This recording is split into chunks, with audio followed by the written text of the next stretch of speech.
exploration.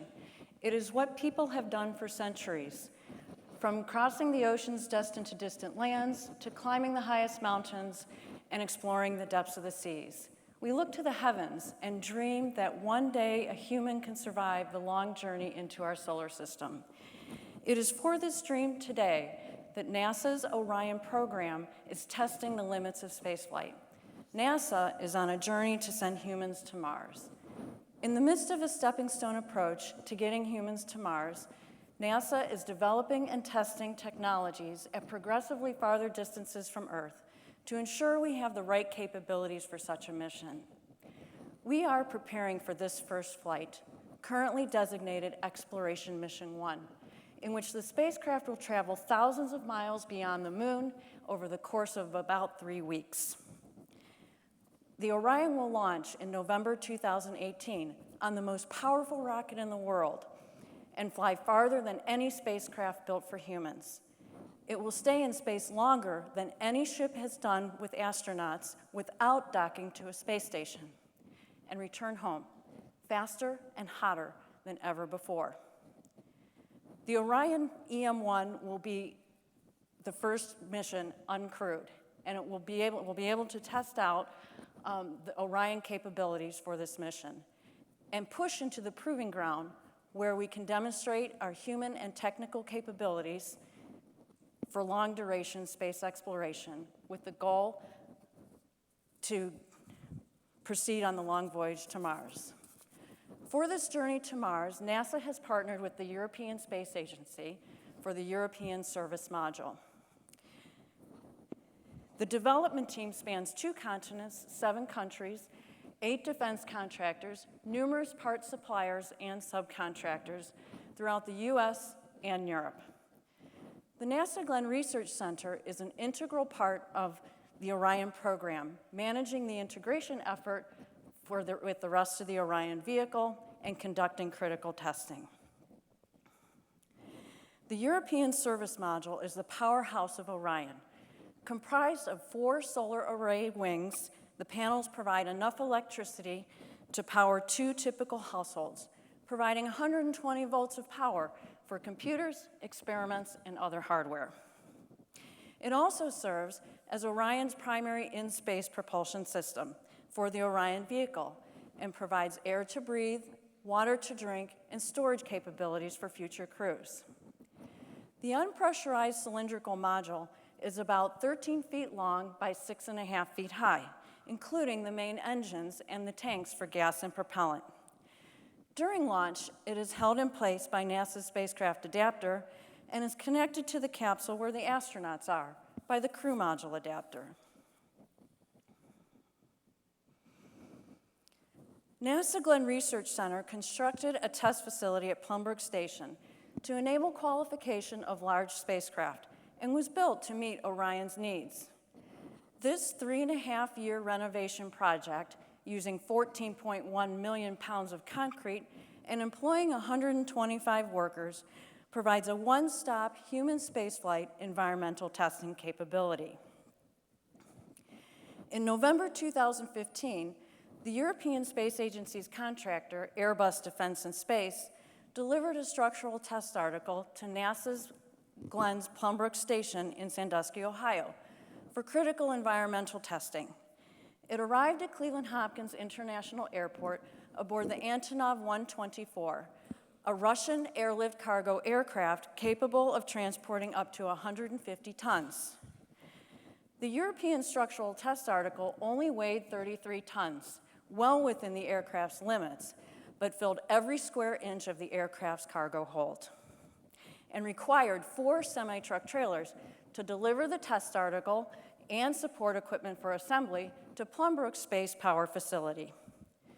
Immediately following delivery, the teams worked tirelessly to assemble the test article, a replica of the flight unit, for a rigorous series of tests that will ensure the successful flight of Orion, the next generation of human-rated spacecraft.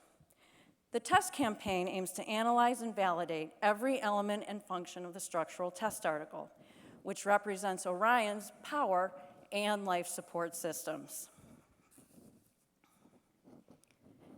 The first series of tests was to demonstrate the deployment of the solar array wing.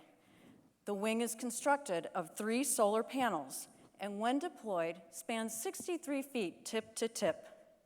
On launch, the wing is folded inside the spacecraft, stowed in position by 4 Kevlar straps. To release the array wing, thermal knives cut the straps. Listen for the snap.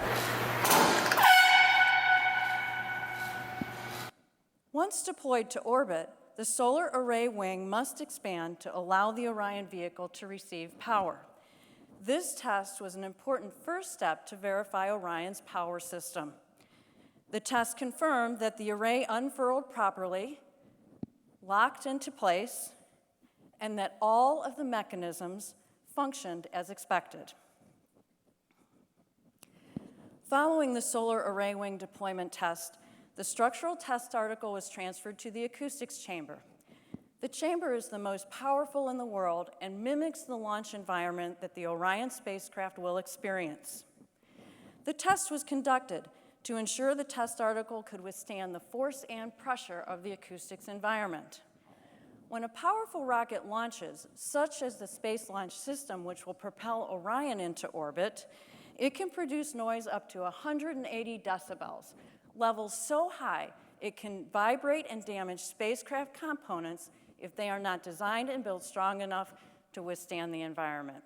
The maximum test lasts approximately 3 minutes. Microphones and sensors are placed in and around the test article to determine that the noise in the test chamber match the expected acoustic environment inside the service module. The test confirmed a sound design.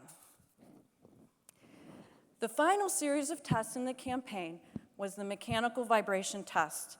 This powerful spacecraft shaker system was used to assess the test article's ability to withstand the tremor that a launch will produce. In this test, we simulated what was predicted the test article would see by increasing and decreasing the vibration levels. The vibration test only lasts a minute, and during the test, the table sweeps from low to high frequency movements. As you can see in the video, we used a hula girl figurine as a visual to detect table and test article movement during the test. At low frequency, like bobbing up and down in a boat, the hula girl does a slow sway. In fact, she doesn't appear to dance at all. You can, however, see the actuators that control the table on the right move up and down. When we sweep to a higher frequency, this is much harder to see on the table. That's why we use the hula girl. The actuators look like they're stopping, but they're moving so fast you can't see it. Notice the hula girl start to shimmy. The test is performed as expected, and we concluded that the structure is designed to survive the launch environments. The development of the European Service Module is an important next step in our exploration goals. Testing that has been conducted to date has helped verify the integrity of the design. The flight model is currently under production and is expected to ship to the United States next year. The Orion launch is in 2018, the first unmanned mission to demonstrate that systems will operate as planned. Our destiny is to explore the heavens, but we must make it safe for our crew. Everything we are doing today ensures that the vehicle is designed well and crew can survive and return home safely. Today is a stepping stone and our proving ground. Our mission has started, so please join us on this exciting journey to Mars. I'd like to thank everyone that supplied me with video, photos, and data. Special thanks to Amy Crane and Carol Ginty, who supported this presentation. There are many to thank in the Orion program, as well as the European Service Agency and the Airbus Defence and Space. Thank you.